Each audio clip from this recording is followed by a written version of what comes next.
Hey, Katie. It's really hot here, so I'm just going to take a drink.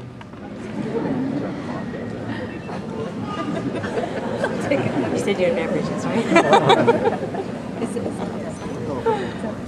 Class of 2010, I have 3 words for you. It's about time. That's right. I want to say thank you to my teachers, friends, and counselors that have helped shape me into the student I've become today, and the person that will continue to develop in the future. Of course, thank you, Peter and Mom and Dad. And thank you to my beloved Aunt Vicky. I'm actually not going to stand up here and tell you how incredibly charming and precocious I am, but I'm going to take this time to tell you a little anecdote, and hopefully you can derive some sort of meaning out of it. So here it goes. I grew up in St. Simon's Island, Georgia, during the former part of my childhood. And for the first 10 years of my life, my parents would take my brother and me to Cleveland whenever we had the chance. So at least 6 times a year, Mom and Dad would pack the bags, wake us up at 5 a.m., and fearlessly take on the crippling, soul-sucking, 14-hour car ride to what seemed to be the promised land, Cleveland, Ohio. I remember how my dad used to struggle having to carry the portable mini TV into our Ford Windstar so Peter and I could watch VHS movies on the way out. We probably watched Rush Hour, Hercules, and The Lion King over 50 times each. But in the end, the life-draining car ride seemed worth it. I loved Cleveland. There were cousins my age, and uncles, and aunts, and snow. When I was in Cleveland, I felt liberated. I felt at home. I even spent my summers there.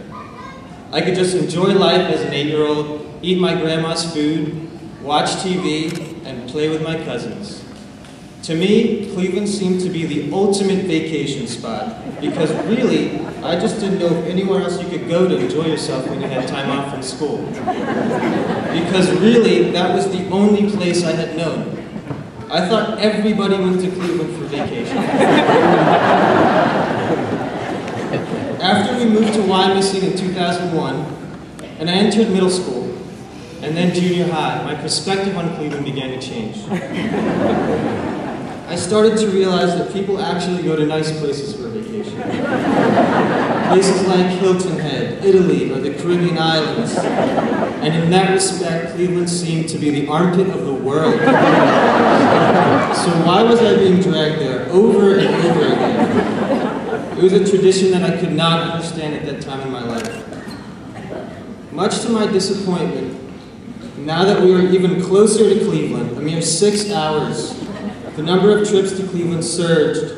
I'm talking winter breaks, spring breaks, summer, and even 3-day weekends. These were all eternally booked for Cleveland.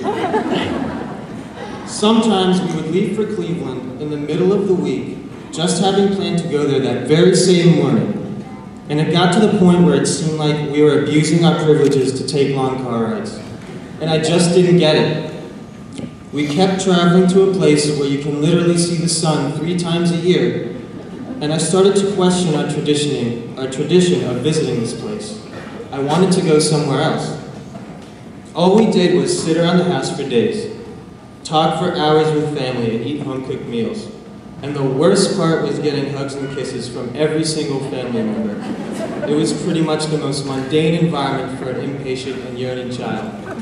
So naturally, it took me several years to truly appreciate the underlying significance of Cleveland. It would demand a certain level of maturity. By the time I reached high school, I began to realize the value of taking these seemingly meaningless trips and essentially doing nothing with the family. I began to see why Cleveland was so special to my parents, because it isn't the city itself, it's the people who live there, which made my mom and dad feel like they were back in their village home in Lebanon. My grandmother's house is typically the only one with 12 cars parked outside of it every day, and where the lights are still on past midnight. friends and family come over randomly without prior notice to just sit on the couch, drink Turkish coffee, and simply enjoy our presence. When I was in Cleveland among my family members, I felt like nobody expected anything from me. I could just be me, and I was always comfortable that way. I never used to think that this was anything out of the ordinary, or that it's actually quite rare to have a home-cooked meal in front of you every single day, or even that most people don't bother taking painfully long car rides 10 times a year to visit family. But I go to Cleveland to keep that connection with family, as it is a haven for the Lebanese people living in America. Maintaining that family tie is a definitive part of my parents' culture and the cultures of many other immigrants. Because in life it's very easy to struggle or make a mistake, but no matter what the circumstance is, if you have that fundamental connection to family, then you can unquestionably have the strength to overcome life's obstacles. Because family offers you an essential backbone in this society, where you're pretty much on your own. It provides you with a foundation that helps guide your sense of identity. And it has taken me some time now to notice the difference between what I have been experiencing at home and what most others encounter with their families. The values are different. Class Secretary Rachel Kozlow. Oh, Dad.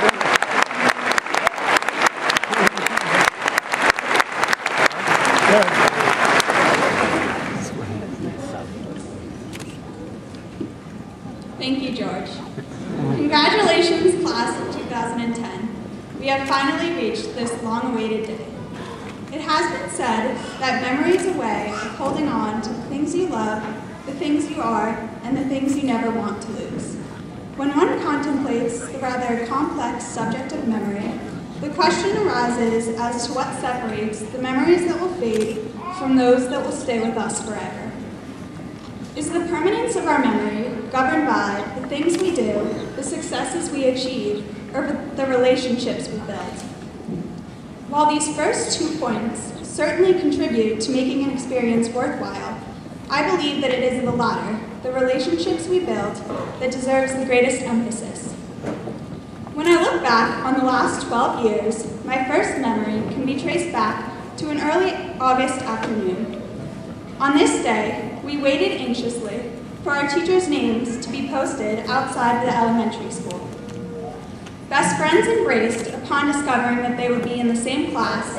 Young boys and girls let out a cheer as they saw their names listed under the most sought-after teacher, while others shrugged, hoping to have better luck next year. Our elementary years were filled with new discoveries and delights, highlighted by Mr. Durr's sleepover on the roof, hatching our very own chicks, and a rather rainy trip to the Philadelphia Zoo. Before we knew it, elementary school came to an end, and we moved on to middle school. Dropping our Argonauts off the roof, racing in our reenactment of Pickett's charge at Gettysburg, and conquering the wilderness at the Camp Conrad Weiser are just a few of the memories formed during these 2 years. At the end of our 6th grade year, we gathered together at the middle school, much like we do here today, to celebrate our accomplishments in the moving up day ceremony. Our high school years have been filled with great achievement and success. Whether it be fighting to victory in the Powder Puff game, showing our senior pride during Spirit Week, or getting dressed up for prom, everything that we have done thus far, we have done together. Class of 2010, though our school years together are coming to an end, the relationships that we have developed and the memories that we have formed in these years will be with us forever. So keep with you the things you love, the things you are, and the things you never want to lose. Let us remember our experiences, our accomplishments, and our endeavors. But most of all, let us remember our classmates, those who have enriched our lives and allowed us to grow to be the people we are today. Thank you.